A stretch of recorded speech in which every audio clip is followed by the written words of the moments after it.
नमस्ते। 2026 का आगाज संयुक्त अरब अमीरात और सऊदी अरब के यमन में तनाव से हुआ। मतलब साफ है कि आने वाले समय में खाड़ी में अशांति और तेजी से बढ़ेगी। वह भी तब जबकि इस क्षेत्र में इजराइल जैसी ताकत मौजूद है। खासकर इजराइल और यूएई के बीच समझौते सऊदी अरब को बेचैन करते हैं। सऊदी यमन में यूएई समर्थक गुट पर हवाई हमले कर रहा है, पर चुनौती तब गंभीर हो सकती है अगर इजराइल यूएई के समर्थन में उतर जाए। खाड़ी देश पहले ही आपसी सिर फुटबॉल का शिकार है। ऐसे में दो बंदरों के बीच में चालाक लोमड़ी पूरे खेल को रोमांचक बना सकती है। इजराइल के लिए यह एक बड़ा अवसर है तो रणनीतिक हितों का क्षेत्र में विस्तार कर सकता है। पर यह खेल इजराइल के लिए ही नहीं बल्कि दूसरे मोर्चे पर भारत भी गुगली फेंकने को तैयार है। कई सवाल हैं जो इस खेल को गंभीर बना रहे हैं। सवाल यही है कि क्या यह सिर्फ इजराइल और अरब देशों का टकराव है या फिर मध्य पूर्व की धरती पर बिछ रही उस शतरंज की बिसात का हिस्सा है जिसमें भारत के लिए कई बड़े मौके छुपे हैं।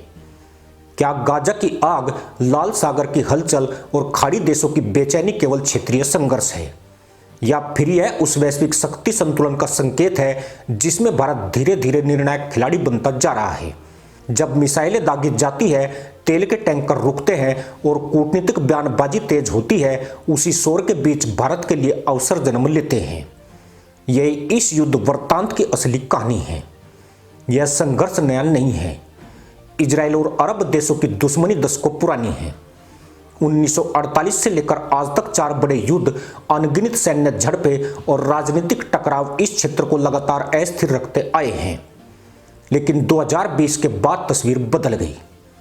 अब्राहम समझौते के तहत यूएई, बहरीन और बाद में मोरक्को जैसे देशों ने इजराइल से रिश्ते सामान्य किए। सऊदी अरब भले खुलकर सामने न आया हो, लेकिन पर्दे के पीछे संवाद बढ़ा। यहीं से अरब दुनिया के भीतर दरारें गहरी हुई। एक तरफ इजराइल के साथ रणनीतिक सहयोग को भविष्य मानने वाले देश, दूसरी तरफ ईरान समर्थित धुरी और कट्टरपंथी गुट। इजराइल की सैन्य और तकनीकी ताकत को समझना जरूरी है। केवल 90 लाख की आबादी वाला यह देश रक्षा पर हर साल करीब 24 से 26 अरब डॉलर खर्च करता है। उसका रक्षा बजट जीडीपी का लगभग 5% है, जो दुनिया में सबसे अधिक में से एक है। मिसाइल डिफेंस सिस्टम आयरन डोम, डेविस सीलिंग और एरो सिस्टम ने इजराइल की हवाई सुरक्षा को अद्वितीय बना दिया है। ड्रोन, साइबर वारफेयर और इंटेलिजेंस नेटवर्क में इजराइल वैश्विक लीडर माना जाता है।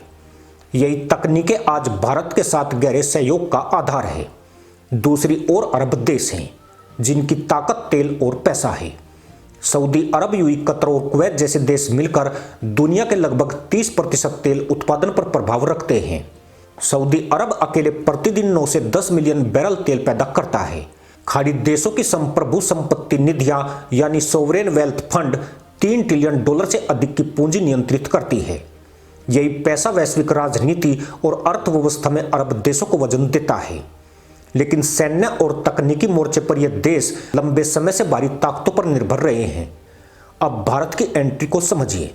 भारत की अर्थव्यवस्था 4 ट्रिलियन डॉलर से ऊपर पहुंच चुकी है और ऊर्जा जरूरतें तेजी से बढ़ रही है। भारत अपनी 85% से अधिक तेल जरूरतें आयात करता है, जिसमें खाड़ी देशों की हिस्सेदारी लगभग 60% है। यानी मध्य पूर्व की स्थिरता भारत के लिए जीवन रेखा है। लेकिन भारत अब केवल उपभोक्ता नहीं रहना चाहता, वह साझेदार बनना चाहता है। इजराइल के साथ रक्षा और टेक्नोलॉजी और अरब देशों के साथ ऊर्जा, निवेश और श्रम सहयोग, यही भारत की दोहरी रणनीति है। इजराइल बनाम अरब देशों के टकराव में भारत का पहला बड़ा फायदा ऊर्जा सुरक्षा से जुड़ा है। जब क्षेत्र में तनाव बढ़ता है तो तेल की कीमतें उछलती है। लेकिन भारत ने बीते वर्षों में यूएई, सऊदी अरब और इराक के साथ दीर्घकालिक सप्लाई अनुबंध किए हैं। इसके साथ ही भारत ने रणनीतिक पेट्रोलियम भंडार को 5.3 मिलियन टन से अधिक तक बढ़ाया है।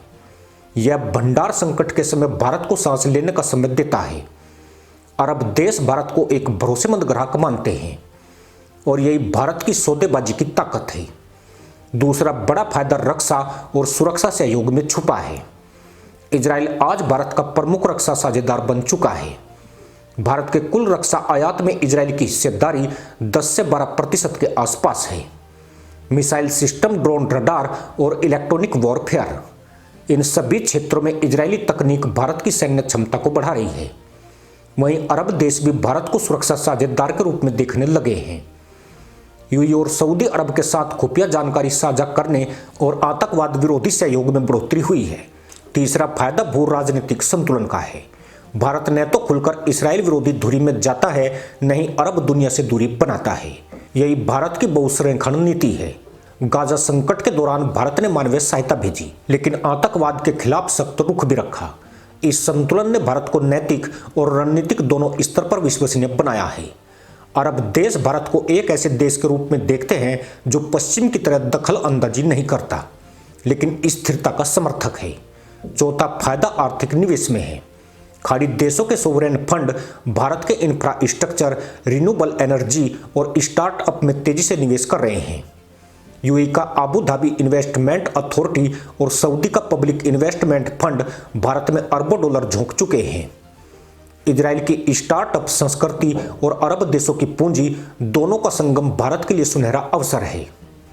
पांचवा और सबसे संवेदनशील फायदा है आतंकवाद के खिलाफ लड़ाई।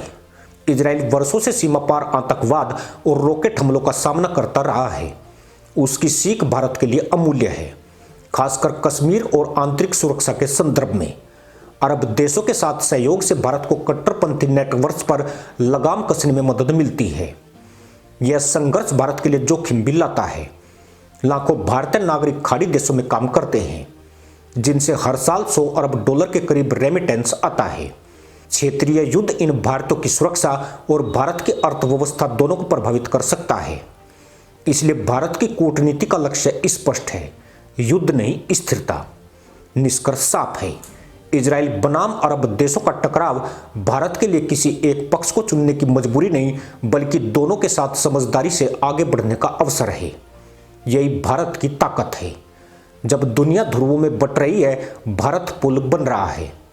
यही वह बड़ा फायदा है जो शोर और धुएं के बीच छुपा है, और यही भारत को आने वाले दशक का निर्णायक खिलाड़ी बनाता है।